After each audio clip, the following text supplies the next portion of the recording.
deu um problema no Hilário, um problema. Que o IBAD tinha alunos e alunas. E a Convenção Geral da Assembleia de Deus achou por bem que está errado. Estudar a Bíblia é só para homem, mulher não deve estudar. Se algum irmão puder me dizer onde é que está na Bíblia, isso aí ele quer saber onde é muito.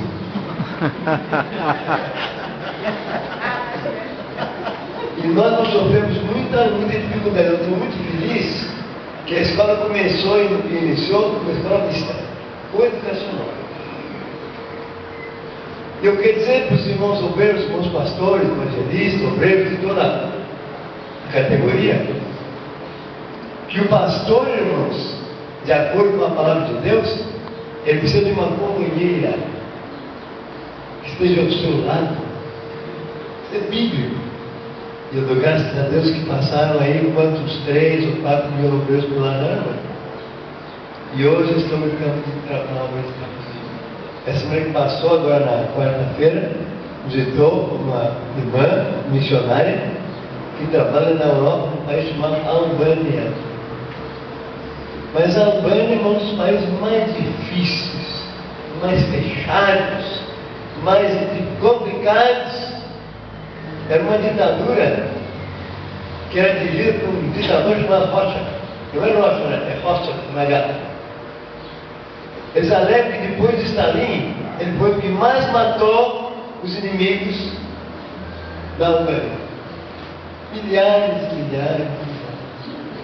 E só Deus sabe quantos crentes foram mandados assassinar por Rocha. Ele morreu já. E hoje está ao contrário. A Rocha, a Albânia, está aberta para o Evangelho. Aleluia. Mas olha, irmãos, se alguém dispôs a ir lá e pregar este Evangelho. É um país muçulmano, país pobre, país difícil, uma língua impossível de se aprender. E assim eu podia mencionar centenas de milhares de ex-alunos que se formaram lá e hoje estão por esse mundo de Deus afora, em tudo que é canto, levando a palavra de Deus, o Evangelho. Bem, eu quero deixar para os irmãos aqui o versículo de salvação. Eu gosto muito desse versículo. Primeiro, porque é parte da Bíblia. Bíblia Sagrada. Segundo, porque foi o apóstolo Paulo quem escreveu. É lá no capítulo, na primeira carta aos Coríntios, no capítulo 15, o último versículo, o derradeiro, final. Me parece que é o versículo 58. Eu tenho uma tradução da Bíblia, eu gosto muito, não é esta aqui, é outra.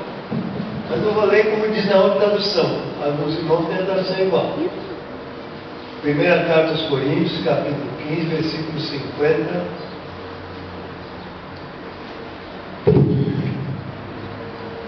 Perdão. E 9. Aliás, o último é 58, exatamente. Aqui diz, portanto, mas a outra tradução diz, no demais, irmãos.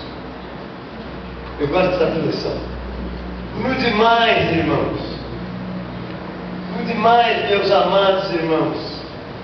Sede firmes, inabaláveis e sempre abundantes na obra do Senhor, sabendo que o nosso trabalho, o vosso trabalho, não é vão no Senhor. Eu dou esse versículo, irmãos, e quero apenas mencionar 2 pontos importantes.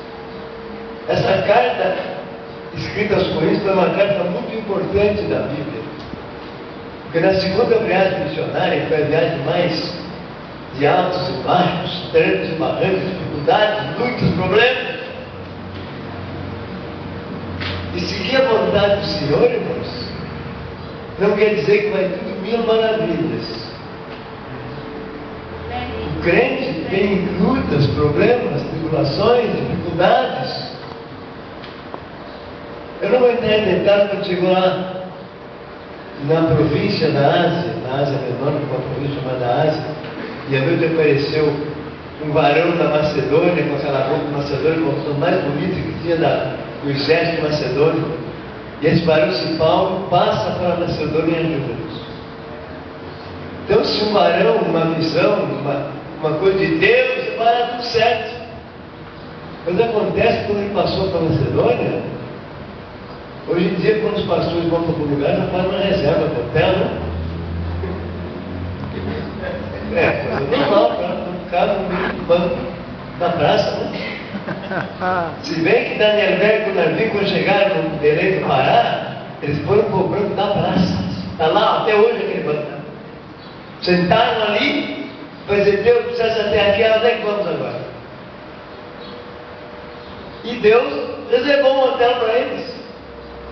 5 estrelas, 4 estrelas, 2 estrelas, 1 estrela. Então onde é que eles foram parar quando chegaram na Macedônia?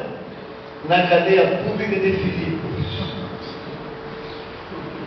Eu estou explicando o que a Bíblia diz lá de Corinto. Dali Corinto ficou muito tempo.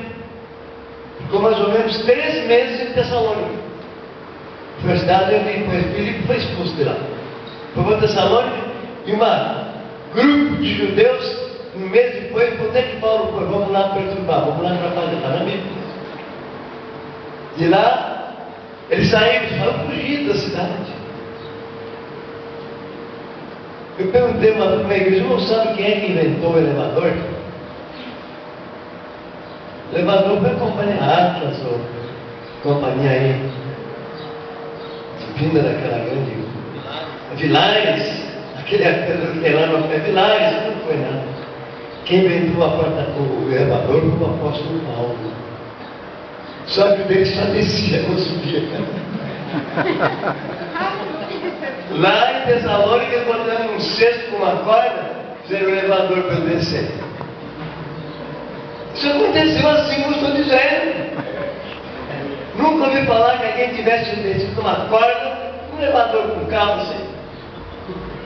Mas, irmãos, isso para os irmãos compreenderem que a obra de Deus precisa ser feita, custe o que custar. E se o irmão tiver com uma montanha, tribulação, luta, dificuldade, irmãos, graças a Deus, glorifica Jesus por isso. Porque a igreja, irmãos, ela é de Jesus Cristo, não é minha, não é do meu milagre. Que é o dono da igreja? Quando nós fundamos o IBAD, precisamos fazer uma construção. E um banco, não me lembro que banco foi. Me parece que era um Bradesco, uma Banco Brasileiro de Desconto. Não foi lá pedir um financiamento para alguma coisa, mas o que da Assembleia de Deus ia sair uma igreja. E quem é o dono da igreja? O Senhor? Não, Senhor, o dono da igreja é Jesus. Lá no outro banco aqui é o dono da igreja. Quantos conhecem o dono da igreja? Não conhece? Amém. Quem conhece o dono da igreja diz amém. Amém. Graças a Deus. Amém. Paulo, irmão, não era um viandante. Tem gente que está com a apóstolo, só viajou muito. Anoitecia, não amanhecia. Não, Senhor. E algum lugar da intenção ficou tudo 3 meses. Em Corinto, para fundar essa igreja, ficou 1 ano e meio. Então, a igreja não é coisa que se faça na hora, assim, 3 dias, 1 semana, não. Para edificar a igreja de Jesus Cristo leva tempo. E outro lugar ficou mais do que isso. Lá em Éfeso, a Bíblia diz que ele ficou 2 anos. E durante o tempo tribulado ele fundou um instituto bíblico. Está na Bíblia isso. Na casa do irmão chamado Tirano, sei o nome dele. E qual o resultado? Toda a província da Ásia, bem cuidado aqui, é toda a Ásia, não. A Ásia é um continente enorme, o maior continente geograficamente do mundo. Mas a Ásia tem uma outra parte da Ásia menor. E dentro da Ásia menor são 18 províncias, e uma delas é uma província da Ásia. Ela era 2 ou 3 vezes maior que o Vale do Paraíba. Não já pensou, se nós podemos dizer, eu fiquei no Vale do Paraíba 2 anos, e como resultado todo o vale foi evangelizado? Isso que uma igreja faz, irmãos. Isso é a finalidade, é o trabalho, é a tarefa da igreja. Só quero mencionar uma coisa, vocês viram me sentar, porque a minha voz já está acabando. No demais, o que é demais? Esta carne de Cristo é cheia de bênçãos. Capítulo 13 fala sobre o amor. Capítulo 15 aqui sobre a ressurreição. Outros capítulos os dons do Espírito Santo, uma riqueza. Então, de tudo isso que tem de bom aqui, sede firmes e constantes. Os irmãos querem servir Jesus? Então recebem esse conselho do apóstolo Paulo, crente firme. Oh, como é bom crente firme. Como é bom diácono firme, presbítero firme, pastor firme, evangelista firme, gente do coral firme. Irmão, o coral não vai cantar porque tem dois irmãos que estão tristes. Canta assim mesmo, minha irmã. Você vai cantar porque está triste. Alegrai-vos do Senhor. Sede firme e constantes. Eu só vou na igreja quinta e domingo. Por quê? Porque no outro dia eu não estou preparado. Irmãos, a igreja é a noiva de Jesus. E nós somos membros da noiva de Cristo Jesus.